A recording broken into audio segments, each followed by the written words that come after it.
Pagi itu matahari belum tinggi ketika aroma hangus mulai merayap pelan di antara sela daun dan akar.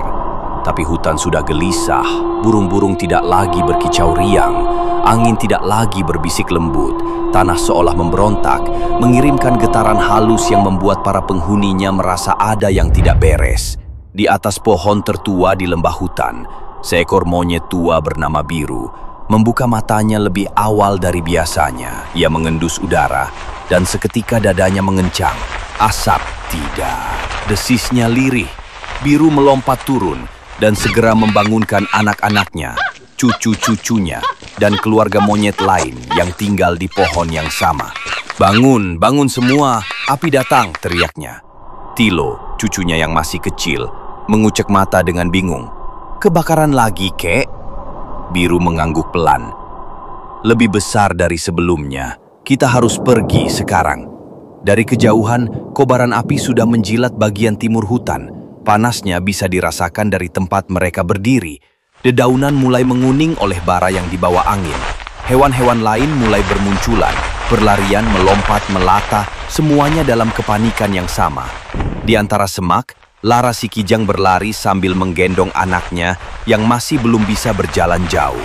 Nafasnya tersengal, matanya berkaca-kaca. Di sampingnya Rimba sang harimau tua berjalan cepat. Tak lagi mengaum, tak lagi mengintai. Hari ini, ia bukan predator. Ia bagian dari rombongan makhluk yang mencoba bertahan dari neraka yang diturunkan manusia ke bumi mereka. "Ke arah barat," ujar Rimba tegas. "Hanya sungai yang bisa selamatkan kita." "Aku bisa bantu pemandu," kata Saka, seekor elang yang sudah melayang tinggi sejak pagi. "Ikuti aku dari bawah. Aku akan tandai jalurnya." Mereka semua mengikuti. Monyet-monyet bergelantungan cepat, membawa anak-anak mereka. Ular-ular menyusur akar, rusa, tapir, babi hutan, bahkan kucing hutan, semuanya bersama. Tak ada waktu untuk bertanya siapa makan siapa. Tak ada waktu untuk menoleh. Namun tak semua berhasil ikut. Di tengah perjalanan mereka melihat seekor orangutan betina yang terperangkap di atas pohon yang mulai terbakar. Ia memeluk erat dua bayinya. "Tolong!" jeritnya. Tomo, beruang madu yang besar, tapi berhati lembut, bergegas memanjat. Tapi patahan pohon datang lebih cepat. Pohon itu tumbang dalam kobaran api. Tak ada yang bisa menyelamatkannya. Semua diam, hanya tangis Tilo yang terdengar. "Kenapa kita tidak bisa tolong semua, Kek?" Biru memeluknya erat. "Karena manusia membakar lebih cepat dari yang bisa kita selamatkan."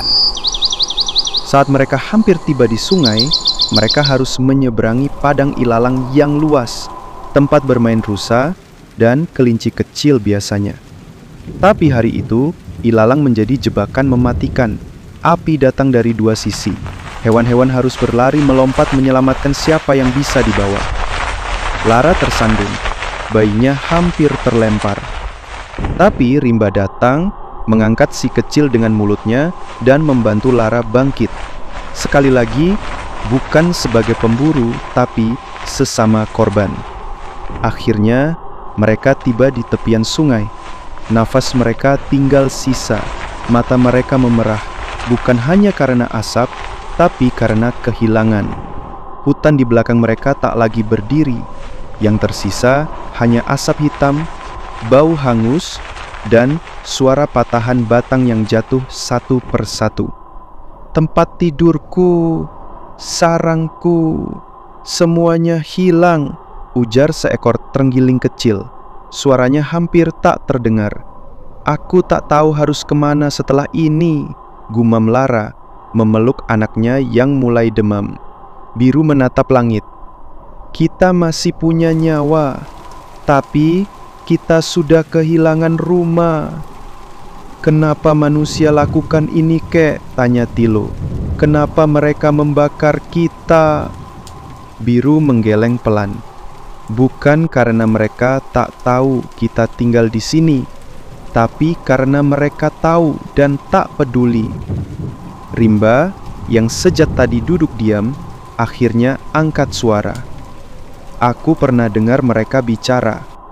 Mereka bilang hutan ini harus dibersihkan untuk ditanami sawit.